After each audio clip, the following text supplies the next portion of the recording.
Yeah, let's talk about how did you get involved in this project to begin with? Well, I was asked by Steve Weitzman, and I know Steve from when he is, worked, did the booking for a lot of clubs, and Steve's always been, he's a huge music fan, and I recall recently, in the last year or two, he's talked about his work with Arthur, for example, Arthur Lee, and he's passionate about Arthur. And he was always telling me, Steve is a very interesting guy. He has when he's passionate about something, you can't stop him. He has so much to say about it. And I really like that kind of a person. I like that kind of an attitude. You really are engaged with something you want to do. You're interested in. So he has that passion for Arthur, and I recently saw him a few weeks ago, and he asked me if I want to be part of this. I said, of course, that would be great. And for me, it's a very easy thing to agree to. As I've lost a few friends over the last years, and my eyes have been opened up about the kind of life that I have and how fortunate I am. I'm healthy. I'll be 63 in June, the end of this month, and I'm a healthy person. And that is really something. I'm alive. Which is the title of my new album, and I don't use that lightly.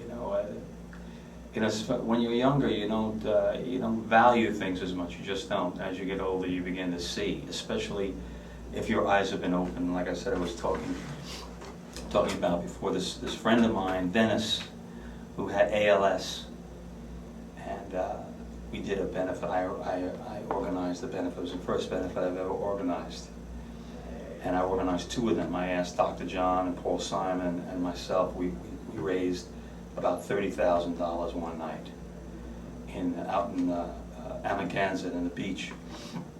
We were able to give him the money right then and there, and that was great. I mean, it was give him $30,000 in cash in a bag in a wheelchair, and he was able to use it very quickly.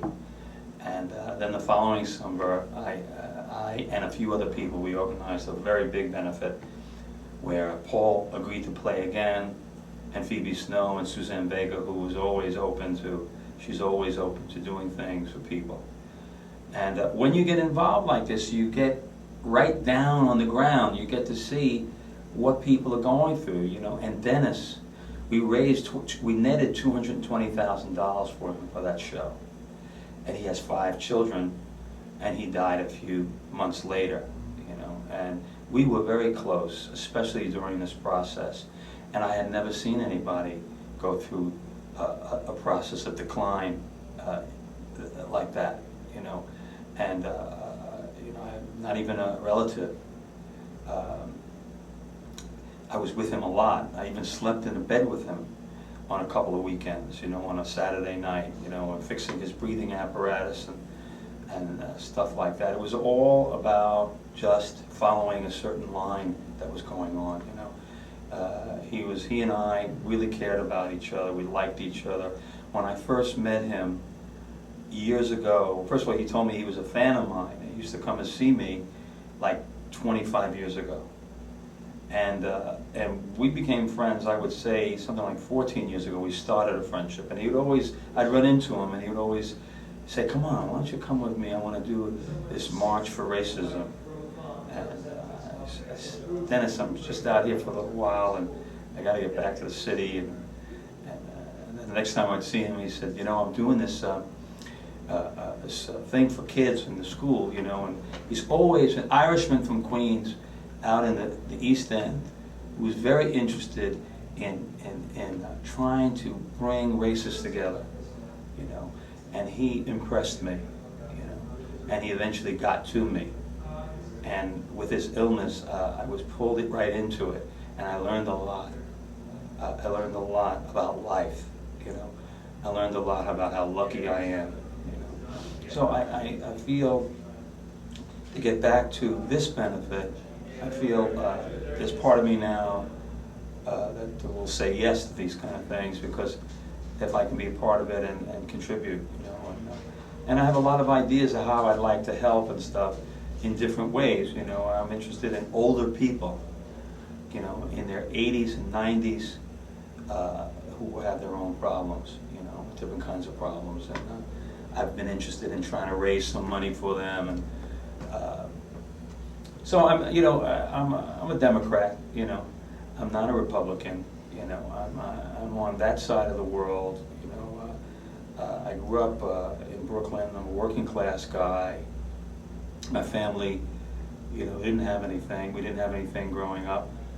My father worked 2 jobs to put me through school, and then did the same thing 4 years later for my brother. And you know, I'm a mixed race person. I was the only person of color in my church, in my church. That was a strange way to grow up. You know, I like rhythm and blues, but I like rock and roll. And there was a time when people would say, well, what does he like rock and roll for? He's black, or he's a, you know, and you know, I think maybe Arthur and I have something in common there, you know. Did you know Arthur? Have you met We him? never met. We never met. Now, growing up in the '60s and everything, were you familiar with Love at the time? Oh yeah. Mhm. Oh yeah. I was. Because them you being from Brooklyn and them being from the West Coast and everything, and they didn't get much airplay on the East Coast. Yeah. Well, you knew some of these great songs.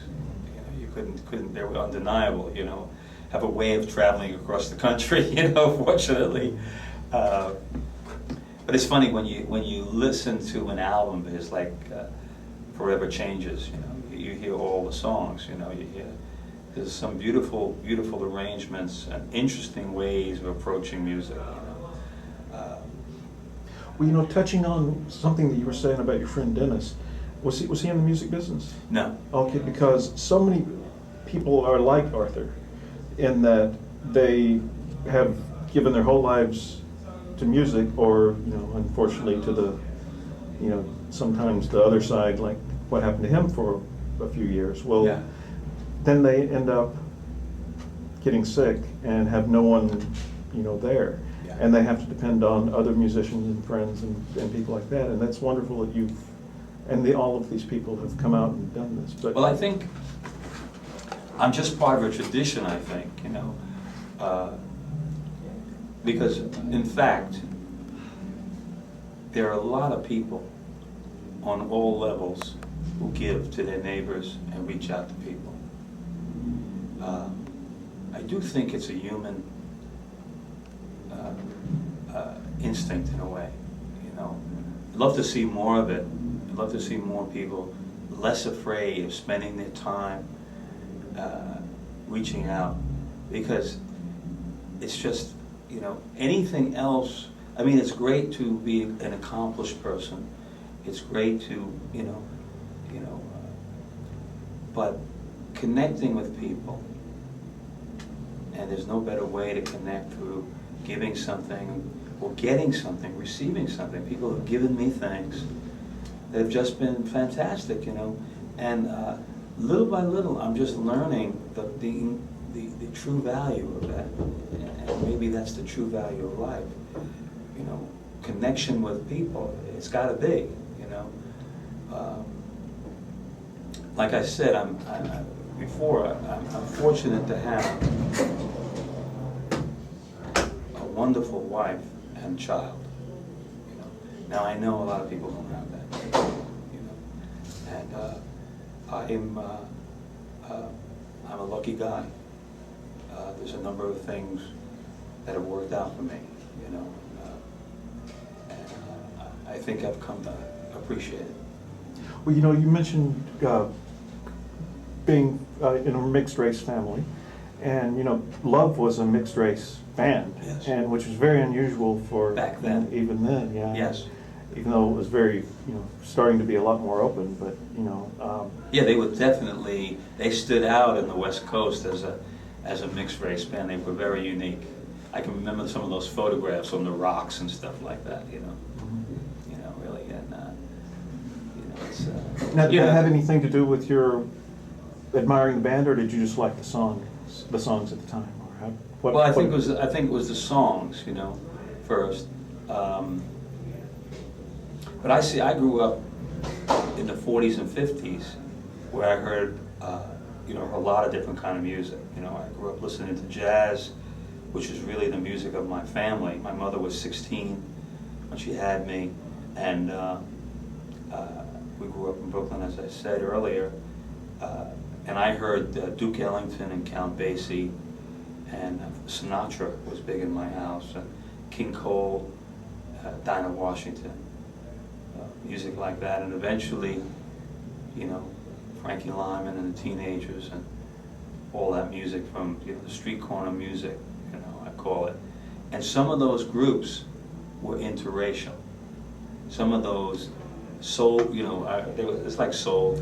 The groups that we would have on the corner, with a first tenor, second tenor, baritone, lead singer, maybe there would be a white guy or something like that. Mainly 3 black guys and a white guy. You might have that, But you're right.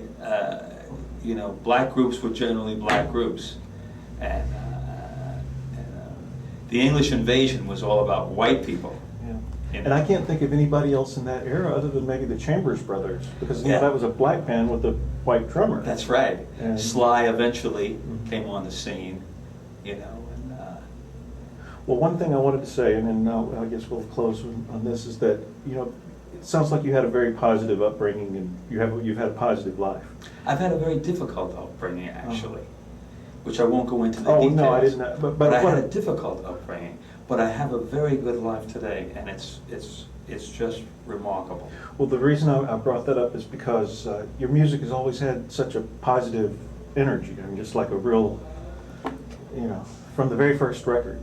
And, it still does today. I mean, I was watching your sound check today. That's nice. I often write about songs that are, my songs are about issues that I'm looking at and observing and a part of. Sorry, man. We got a motor. Okay. I'll just say that I'm a part of. I'm often writing these kind of songs, but for some reason there must be some sort of a positive outlook about what I think maybe could happen.